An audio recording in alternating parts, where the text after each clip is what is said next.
can get in a beautiful car, drive on hundreds of miles of amazing road, and drive however the hell you want. Can we take Forza cars and put them in an open world? The answer was a resounding yes. So we started doing some quite deep research on, I think, just short of 30 real-world locations all around the globe. There was one clear winner, and that was Colorado in the United States. It combined all these things: legendary driving roads and fantastic scenery. That was really backed up when our environment team came back from Colorado from one of their research trips. The goal of the first reference trip was really to get an idea of what Colorado was like and just the general makeup of the terrain that was there. We came back with video and like no less than 50,000 pictures. Our goal always was to build our own take on Colorado.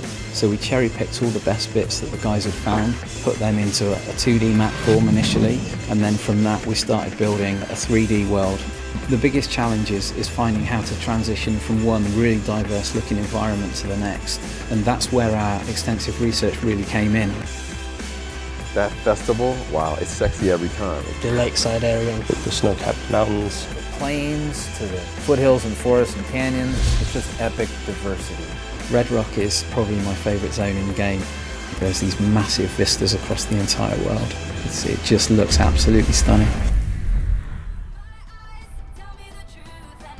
And we've seen it as our job to make sure that this world is packed full of fun things to do and find. a living, breathing world. You know, birds flying around, wildlife. And you'd be like, wow, is that a geyser? There's always something new. A new race, a barn find. Extremely rare cars that have been sort of languishing in the barn, collecting dust, and you can have it restored back to its former glory. The experience is really big. It doesn't get repetitive. Not only does Colorado have a real diverse environment, it also has a lot of diverse roads. From interstates right up to winding, perilous mountain roads. There's a lot more sweeping turns, elevation changes. The typical sort of long, straight road that seems to go on forever. If you're a drift guy, wow, that's the perfect spot for you in that world. It really has the full diversity of driving experiences.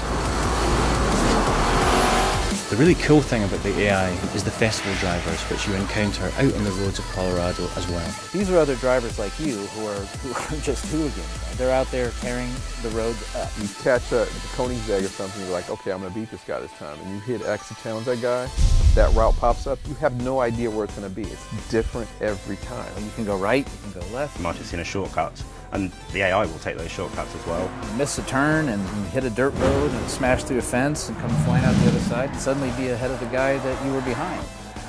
You really don't know what to expect. It's kind of like discovering your cars all over again. Falling in love with the same car you may have enjoyed in Forza Motorsport 4 is an entirely different beast out on the open highway.